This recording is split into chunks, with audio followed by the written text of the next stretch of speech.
Ngayong gabi mga idol ay meron tayong pupuntahan na kainan, pero hindi kainan na party. Doon nga lang tayo pupunta sa bahay ng kapatid ko dahil magpapabinyag nga siya ng bunso niya, at dito ay pupunta lang tayo sa bahay niya.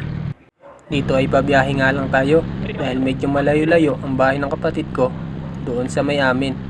Dito sa part na to ay medyo madilim dahil yung bahay nila ay medyo maliblib. Medyo nakakatakot pag ikaw ay mag-isa naglalakad. Dito sa part na to ay nandito na tayo sa lugar nila.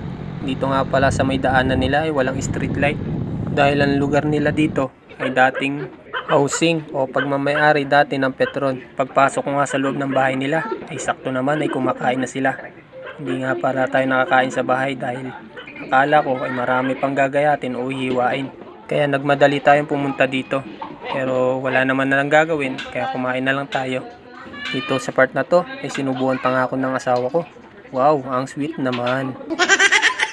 Dito sa part naman na to ay naghahalo na ang nanay ko dahil silang dalawa lang ng kapatid ko ang magluluto ng mga putahe para bukas. Dahil 3 putahe nga lang at wala namang ganong budget ang bunso kong kapatid, kaya pinagkasya lang nila kung hanggang saan aabutin ang pera nila. Dito nga ay itatarget lock natin ang paborito ng mga Pinoy, ang Shanghai. Sana hindi tayo maubusan bukas. Dapat maaga tayo pumunta. Dito nga pala sa kabilang bahay ay pumunta ako. Dito nga pala gaganapin sa harap ng bahay ng biyanan niya ang kainan ng mga bisita, ninong at ninang. Dito sa part na to ay pauwi na kami dahil anong oras na rin at halos sa ating gabi na rin. Naiwan na lang yung kapatid at nanay ko.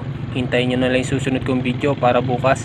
At samahan nyo pa ako sa mga susunod kong video. Pa-follow, like and share na rin. Bye bye!